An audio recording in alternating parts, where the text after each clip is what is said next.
It all started as a simple weekend getaway. My friends and I had been talking about a trip for weeks, desperate to get away from the city and breathe some fresh air. Life in the city had a way of grinding you down, leaving you yearning for silence, for stillness, for something beyond the constant noise. So when Jake suggested we rent a remote cabin up in Ravens Peak, it seemed like the perfect escape. There were 5 of us: Jake, Clara, Emily, Nate, and me. We'd known each other since college, and even though we all had our own lives now, the bond we shared had remained strong. We spent our summers hiking, camping, or just sitting around campfires telling stories, and this trip was supposed to be just another adventure, but I would give anything to take it all back. Ravens Peak was about a 3-hour drive from the city, nestled deep in the mountains and surrounded by dense forest. The cabin Jake found online looked perfect. A rustic, secluded place with a view of the valley and a big stone fireplace. It had been abandoned for years, but the listing said it had been recently renovated and was now available for rent. The thought of being completely isolated miles away from the nearest town was exactly what we were looking for. We packed up Jake's SUV with food, drinks, and all the essentials. The drive was uneventful, winding through endless miles of forest roads as we left civilization behind. We didn't even have cell service by the time we reached the cabin. The dirt road that led up to it was narrow, barely wide enough for the SUV, and lined with towering pine trees that seemed to stretch endlessly into the sky. The cabin itself was perched on a hill overlooking the valley below. It was small, with weathered wooden walls and a sagging roof, but it had charm. The air smelled of pine and earth, and the silence was almost oppressive. There was no sound except for the wind rustling through the trees and the occasional caw of a raven. We unloaded our gear, eager to explore the place.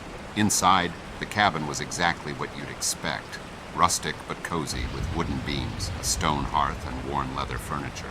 There was no electricity, only a few oil lamps scattered around, and the only heat came from the massive fireplace in the main room. We settled in quickly, and the first night was as perfect as we'd hoped. We sat around the fireplace, drinking beer and telling stories, the flames casting flickering shadows on the walls. Outside, the wind howled through the trees, but it felt distant, like it was miles away. But then something changed. It was subtle at first, just a feeling of unease that crept over me as the hours passed.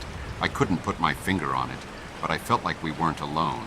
I brushed it off as paranoia. The cabin was old, the forest was vast, and my mind was playing tricks on me. The first sign that something was wrong came on the second night. We'd spent the day hiking the trails around the cabin, exploring the dense forest and the hidden creeks that crisscrossed through the undergrowth. By the time we returned, the sun was beginning to set, casting long shadows across the cabin. We built a fire and settled in for another evening of drinks and stories. It was sometime after midnight when Clara noticed it, a strange mark on the wall near the fireplace. At first, I thought it was just an old stain, maybe from smoke or water damage. But as I looked closer, I realized it wasn't random.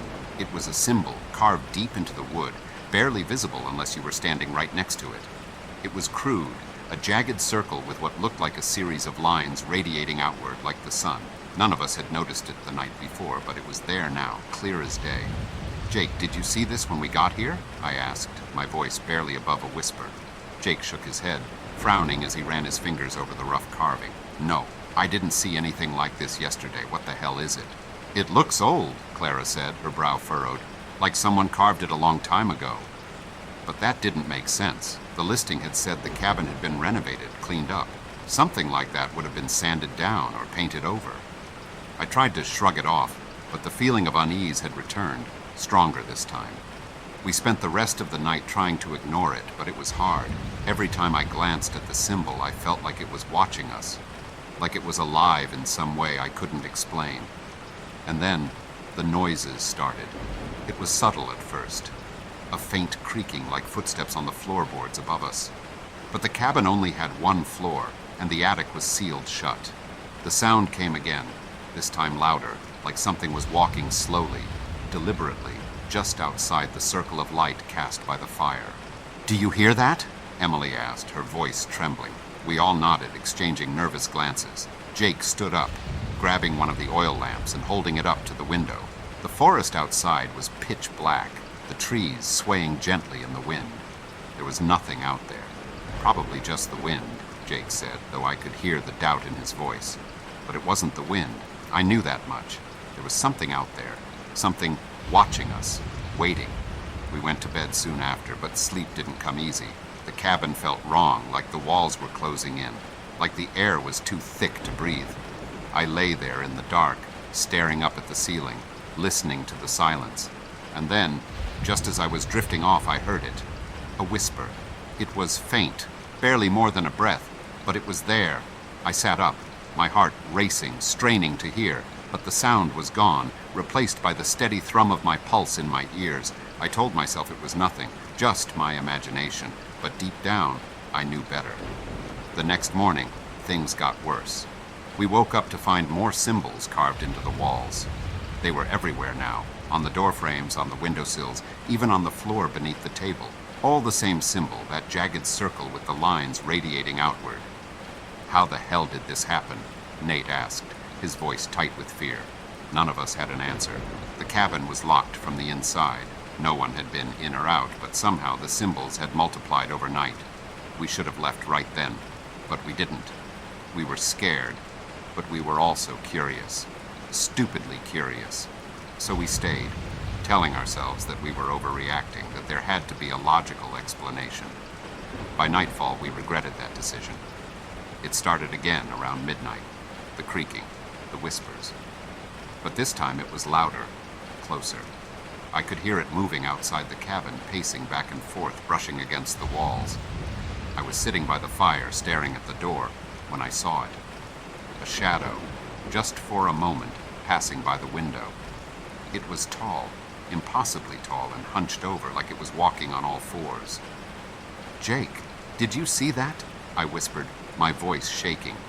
Jake didn't respond. He was staring at the door, his face pale, his eyes wide with terror. And then we heard it, a soft tapping like fingernails on the wood. It started at the window and moved slowly, deliberately, around the cabin, tap, tap, tap, as if whatever was out there was trying to find a way in. We were frozen, too scared to move, too scared to breathe. The tapping stopped, and for a moment there was silence. And then, a voice. It was faint, barely audible, but it was there, coming from the other side of the door. "Let me in." My blood ran cold. The voice was wrong, distorted, like it was coming from underwater. It didn't sound human. "Let me in," it repeated, louder this time.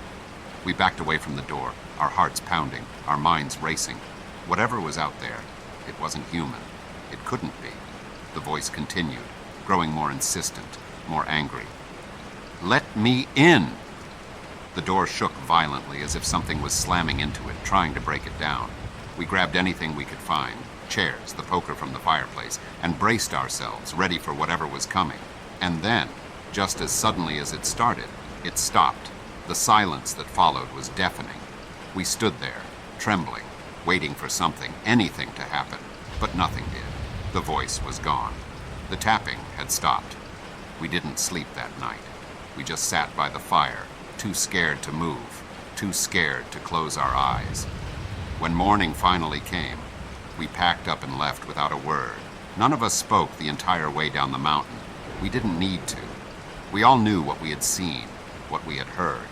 To this day, I don't know what was out there. I don't know what those symbols meant or why they appeared. All I know is that something was watching us, something that wasn't human, and whatever it was, it wanted in. Since that trip, I've never gone back to the woods. I've never even driven near Ravens Peak. I can't. The memories are too strong, too vivid. Every time I close my eyes, I see that shadow, hear that voice, and I know deep down that whatever it was, it's still out there, waiting for the next group of fools to stumble upon that cabin,